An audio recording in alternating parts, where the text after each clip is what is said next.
জন্য আসুন আমরা ঐক্যবদ্ধভাবে আমরা দলটারে বলি, শেরপুরটারে বলি, যাকেই নমিনেশন দিবে জানে সে যাকেই দিবে তার পক্ষেই আমরা কাজ করব। এই আহ্বান জানিয়ে সকলকেই এত অল্প সময়ের মধ্যে যারা শেরপুর সব বিশেষ করে শেরপুর সদর উপজেলা, শেরপুর পৌরসভা, বিএনপি এবং অঙ্গ সহযোগী সংগঠনের সকল নেতৃবৃন্দদেরকে আমি ধন্যবাদ জানিয়ে আমি আমার সংক্ষিপ্ত কথা এখানেই শেষ করছি। শেরপুর সদর আসনের বিএনপিকে তো আরো আপনারা জানেন বাংলাদেশ একটি গণতান্ত্রিক দেশ। এই দেশে নির্বাচনমুখী একটা সরকার দরকার। বর্তমানে দেশের যে অবস্থা, আইন শৃঙ্খলা থেকে শুরু করে দেশে যে পরিমাণ চুরি ডাকাতি, ছিনতাই রাহাজানি হচ্ছে, ধর্ষণ হচ্ছে, সেটা বাংলাদেশের ইতিহাসে বিরল এবং এইভাবে একটা দেশ চলতে পারে না। আমাদের সকলকে এখন নির্বাচনমুখী হতে হবে। সকল দলকে একযোগে নির্বাচনের পক্ষে কাজ করতে হবে। যেহেতু জামাত শিবির একটা অজনপ্রিয় দল, সুতরাং তারা জানে যে বর্তমানে আগামী 6 মাসের মধ্যে নির্বাচন হলে বিএনপি অবাধ ভাবে এবং নিরপেক্ষ নির্বাচনের মাধ্যমে যদি হয় তাহলে বিএনপি জিতে যাবে এবং বিএনপি বাংলাদেশের মানুষের দায়িত্ব গ্রহণ করবে। এই কারণে জামাত শিবির যে কোনো মূল্যে হোক নির্বাচন বিলম্ব করবে এবং যে কোনো ধরনের ষড়যন্ত্র করবে আর তা বিএনপির উপর চাপিয়ে দিবে। দোষ করবে তারা, চাপিয়ে দিবে বিএনপির উপরে, যেন সাধারণ জনগণের কাছে বিএনপিকে খারাপ করা যায়। তবে সাধারণ জনগণ আমি বিশ্বাস করি অত্যন্ত জ্ঞানী এবং বিচক্ষণ। তারা যে কোনো পরিস্থিতিতে যে কোনো ভাবেই হোক না কেন তারা কাঠের চশমা পরে থাকে না। সুতরাং বিএনপিকে পচানো এতটাও সহজ না। আমি আবারও বলে দিচ্ছি, বারংবার বলছি, বিএনপির পিছনে যারা লাগছেন তারা ভুল করছেন। আপনারা জানেন এটা শহীদ প্রেসিডেন্ট জিয়াউর রহমানের দল। এই দল হার মানার দল নয়।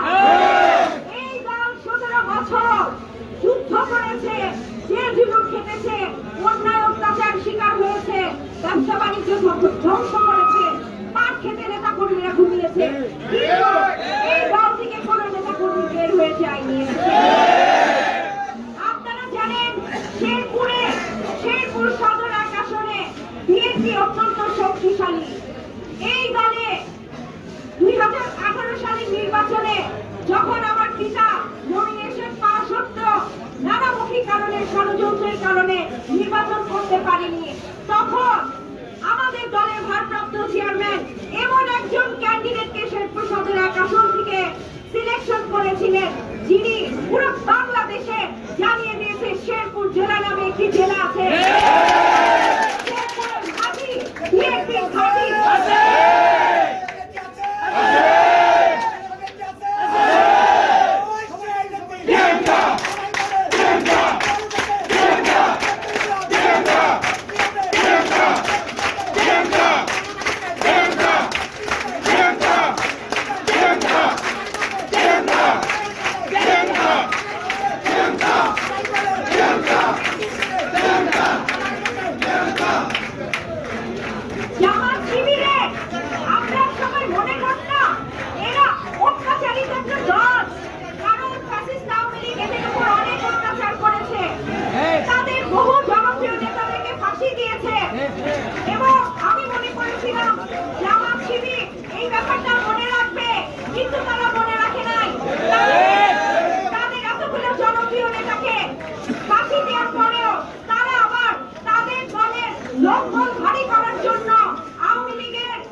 আমাদের শেরপুরে একজন জনপ্রিয় জামাতের নেতা ছিলেন, তার ফাঁসি হয়েছে এবং আমরা অত্যন্ত ধিক্কার জানাই যে আমাদের এলাকার একজন মানুষ, তিনি যে দলই করো, তার অন্যায়ভাবে ফাঁসি হয়েছে এবং যে কারণে ফাঁসি হয়েছে সে দল দ্বারা ফাঁসি হয়েছে, সে দলের সাথে তারা আঘাত করছে বর্তমানে।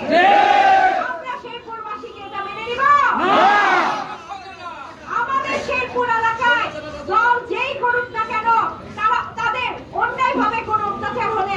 সেটা মেনে নিব না।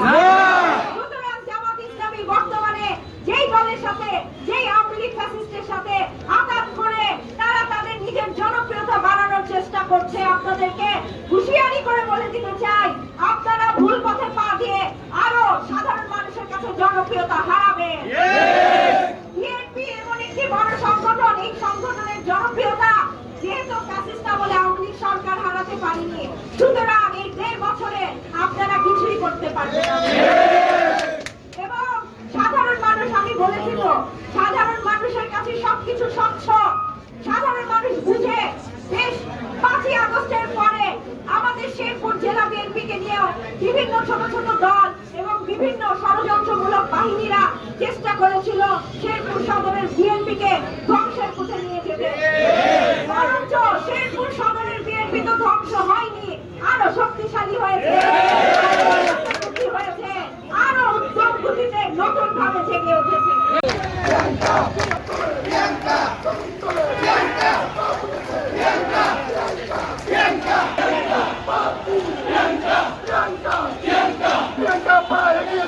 আমরা আছি তোমার সাথে, আমরা আছি তোমার সাথে।